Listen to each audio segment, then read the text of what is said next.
When a man is captivated by a woman, when he's genuinely pulled toward her with a kind of magnetic desire, it rarely begins with a grand gesture or a bold declaration. Instead, it often starts with something far more subtle and, ironically, far more revealing. His gaze, and more precisely, where it lands. One of the clearest unconscious indicators that a man wants to kiss you, badly, is where his attention lingers.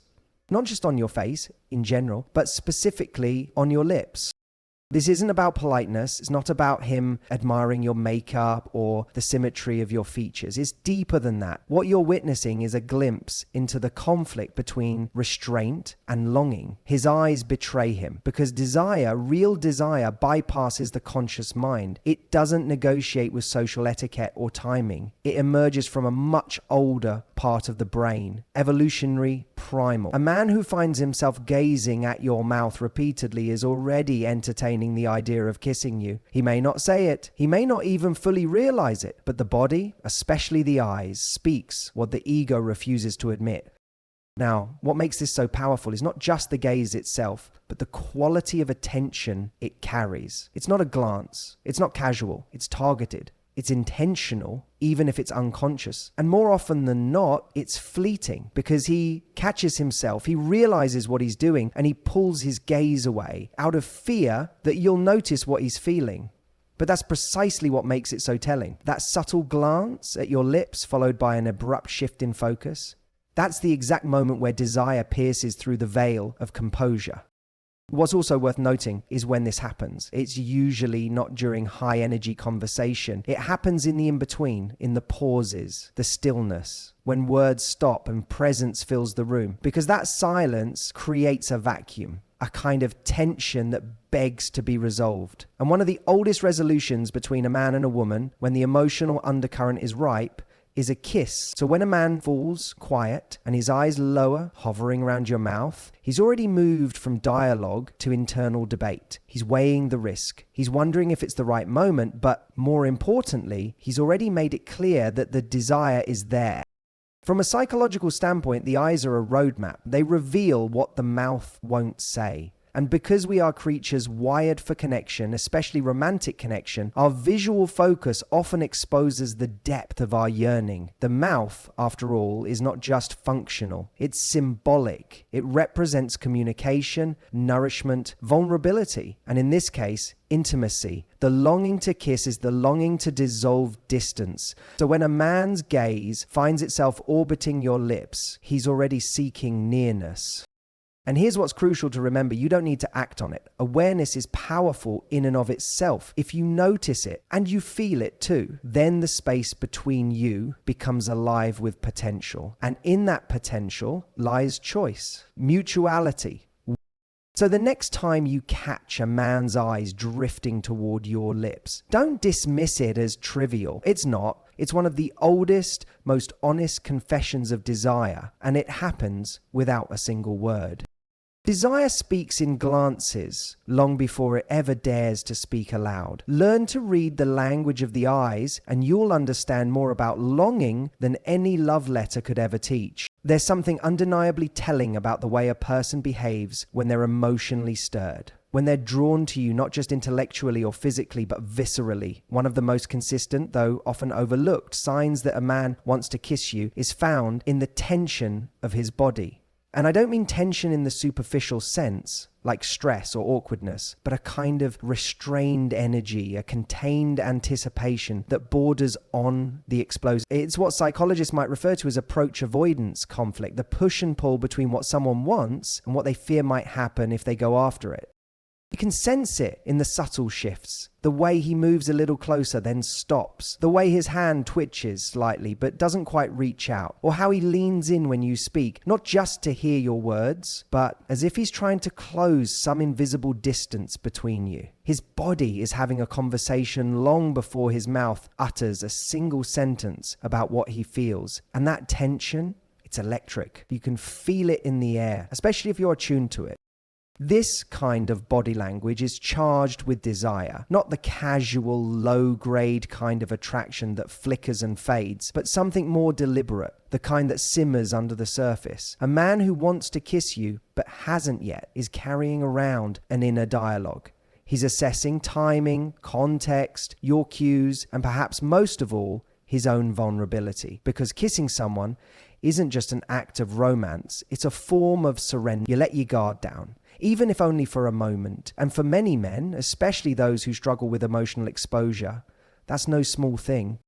And yet, desire has its own language. It leaks through posture, proximity, even stillness. If you notice him drawing closer in moments when words are no longer needed, when silence becomes its own kind of intimacy, then you're witnessing a man trying to manage the gravitational pull between you. That pull is biological, psychological, even spiritual. It's the mind trying to maintain control while the body and heart push for something more honest, more And if he hesitates, that's not weakness, that's significance. It means the moment matters to him. He's not just chasing a fleeting thrill, he's weighing it, because to kiss you would mean something, maybe more than he knows how to articulate. So he holds himself back, but just barely. And in that restraint is a kind of reverence, a kind of respect even. Not every man who wants to kiss you deserves to, but the ones who pause, who tremble slightly in your presence, who fidget not out of boredom, but out of barely contained attraction, those are the ones who are truly feeling something real. Pay attention to that energy. It's not subtle if you know how to read it. It's alive in the pauses, the space between words, the way he mirrors your movements without even realizing it. And when you feel it too, there's no need to rush. Just stay in that space a little longer. Let the silence stretch. Let the tension build. Sometimes the anticipation says more than the kiss ever could. Desire reveals itself not in what's said or even done, but in what's almost done, then held back. Learn to see the pause for what it is, the edge of something meaningful. Is a moment, often missed unless you're really paying attention, where his focus shifts entirely to you. It's not about what's happening around you, not about the people in the room, not even about the conversation. It's about you. And it becomes evident in his eyes. A man who wants to kiss you badly won't just look at you, he will see you. His gaze will linger, not out of habit or politeness, but because something about you captivates him. You become, in that moment, the object of concentrated fascination. This kind of eye contact isn't just physical, it's psychological, philosophically. It reveals a yearning to know, to grasp the essence of someone beyond the surface. We are wired for connection, but true connection isn't about constant noise or empty compliments. It's about presence, deep, undivided presence. And when a man holds your gaze just a moment longer than is socially typical, he's doing something vulnerable. Yes. He's opening a window into his internal state. He's allowing you to glimpse desire before he said a word about it. Now, of course, we can't pretend every lingering look is rooted in something noble. People can be manipulative, sure, but that's not what we're discussing here. We're talking about the authentic kind of attraction, the kind that makes a man silent, not because he has nothing to say, but because he doesn't want to break the moment. He looks at you the way someone looks at art, not just to admire it, but to understand it, to absorb something from it, to appreciate its uniqueness. That's not superficial. It's profoundly human. And it creates a magnetic dynamic. Because when you notice that look, when you feel it, you become aware that you are being chosen in a way, not as an object, but as a presence he finds irreplaceable. In that moment, there is no comparison. No distraction, just a kind of awe. That might sound lofty, but think about it. How often do we really see people? And how often do we allow ourselves to be seen? When a man wants to kiss you, really kiss you, he'll struggle to look away. And if he does, he'll likely look back. His glance will be drawn like a compass needle, because the kiss isn't just about lips meeting, it's about aligning emotionally, about syncing up energies, breathing patterns, expectations and fears. It's a quiet agreement between two people that for a moment they will suspend everything else and exist only in relation to each other. In some ways, that level of eye contact, especially when paired with silence, is more intimate than the kiss itself because it's the precursor. It's the moment before the moment, the threshold. And thresholds matter. They're where intention and action converge. They're sacred in a way. You don't cross one without making a choice. So if you catch him staring, really staring, and he's not trying to hide it or laugh it off or cover it with some casual remark, then you're standing at that threshold, and whether he kisses you or not in that moment, the desire is there. It's been communicated without a single word, and that is powerful. Attraction isn't always loud, it's often quiet, almost hesitant, especially when the stakes are high, when the emotions are real. A man who wants to kiss you badly might not always declare it. In fact, the more he wants it, the less likely he is to risk ruining the moment with clumsy words. So instead, his body speaks for him through proximity, through the way he closes the physical gap between you, not by accident, but by unconscious intention. This is deeply rooted in our biology. Humans, like all social mammals, regulate emotional closeness through physical distance. Psychologists call this proxemics, the study of personal space. The closer someone allows you into their space, the more trust and emotional connection they likely feel. But when someone chooses to move into your space, unprovoked, especially in a romantic context, they're making a statement. I want to be near you, and not just near physically, but emotionally, psychologically. They're signaling intimacy. Think about it philosophically. What does it mean when someone can't help but draw near? It's an embodied desire to bridge separateness, to collapse the space between two distinct beings. That's not trivial, it's profound. Because we don't move toward what we fear or disdain, we move toward what we're magnetized by, what we long to connect with. When a man is constantly finding reasons to be close to you, to lean in when he speaks, to touch your arm when he laughs, to stay within your orbit longer than necessary, he is in effect asking permission. He's asking, will you allow me in? And often that movement towards you is a precursor to a kiss he hasn't yet dared to initiate. It's an energetic test. Will you lean back, or will you stay with him in that space? This dance of proximity can feel electric because it speaks to our most fundamental relational instincts. We are creatures who seek closeness, and in romantic contexts, that closeness is laden with meaning. It's not about mere physical contact, it's about resonance, harmony, mutual interest. The movement toward is symbolic of what all desire ultimately wants: union, connection, understanding. Now, this doesn't mean every man who leans in wants to kiss you. Context matters. But when you're already sensing tension, when the eye contact has deepened, when the conversation has slowed and the silences are starting to carry weight, watch the distance. Or rather, watch how it disappears. That's where the truth is often found. Desire doesn't always announce itself. Sometimes it inches forward. And if you're paying attention, you'll know. His nearness isn't accidental. It's an invitation. There's a certain shift in a man's gaze when desire becomes undeniable. It stops being casual. It ceases to dart around the room or glance at his phone or scan the space beyond you. Instead, it locks in. Deep, sustained eye contact isn't just about looking. It's about seeing. And when a man wants to kiss you badly, his eyes often betray that desire long before his lips ever make a move. This kind of gaze is not superficial. It penetrates. It lingers just long enough to be noticeable, but not so long as to make you uncomfortable. It's a balance. Because he's not trying to dominate or pressure, he's trying to connect. That look is asking a question, but it's not verbal. It's speaking from something older than language. Do you feel this too? It asks. Is this moment just mine, or is it ours?